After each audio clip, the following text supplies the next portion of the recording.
Namo Sang Hyang Adibudaya, Namo Buddhaya.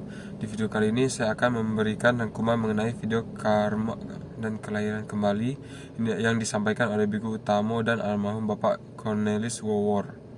Karma berasal dari bahasa Sanskerta, kata kar yang berarti perbuatan. Dalam agama Buddha, suatu perbuatan harus disertai dengan niat atau kehendak baru dapat dikategorikan sebagai karma.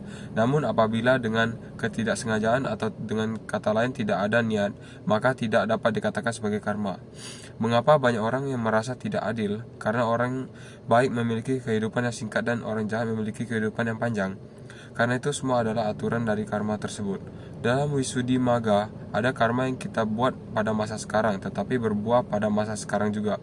Ada juga yang langsung berbuah dan ada juga yang berbuah di kehidupan berikutnya. Contoh, ada pecopet. Pecopet tersebut mencuri tas ibu-ibu di pasar dan akhirnya ketangkap. Itu merupakan salah satu karma yang buahnya instan. Nah, mungkin pada kehidupan sekarang, kita kebingungan jika terkadang merasa buruk. Yang harus diingat adalah kita hidup bukan cuma sekali. Mungkin itu adalah karma dari kehidupan kita yang lampau. Lalu ada juga karma yang tidak berubah, yaitu karma yang pada Arahat dan Sang Buddha. Mengapa demikian? Karena kalau mereka meninggal dunia atau parinibbana, karma tidak mengejar mereka lagi, dikarenakan tidak ada kehidupan kembali lagi. Karma dapat hilang dengan sendirinya. Ada salah satu cerita yang sangat populer, yaitu Angulimala. Ada seorang petapa yang bernama Angulimala karena dia dibohongi oleh guru dan teman-temannya. Maka belakangan dia itu menjadi penjahat, tapi dia menjadi penjahat bukan kemauan dia, melainkan karena tuntutan dari guru dan teman-temannya.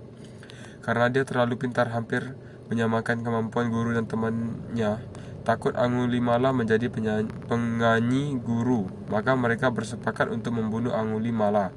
Lalu dia ditipu sama teman-temannya, dikasih tahu Angulimala kalau guru mereka memiliki satu ilmu yang belum diajarkan. Sedangkan gurunya heran, ilmu apa yang belum saya ajarkan? Semua ilmu sudah diajarkan.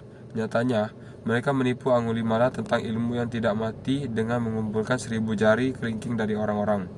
Nah, karena tidak dikasih oleh orang-orang, maka Angulimala memaksa dengan memotong tangan orang sampai dengan 999 kelingking. Berarti 999 orang dia buat mati, sisa satu yang belum. Dia ingin meminta punya Sang Buddha dan nyatanya dia tidak bisa mendekati Sang Buddha. Pada akhirnya Angulimala mendengarkan cerita Sang Buddha dan menjadi biku. Setelah jadi biku, ia belajar dhamma dengan hebat hingga menjadi arahat sebelum meninggal.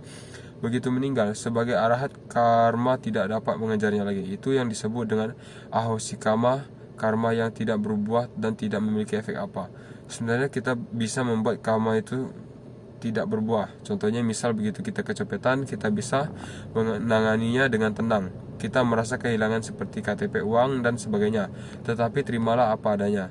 Terlalu kuat karma di dunia ini untuk mengatur kita. Jadi kesimpulan dari video ini adalah kita selalu melekat dengan karma. Bahkan dari kita lahir pun sudah diatur oleh karma.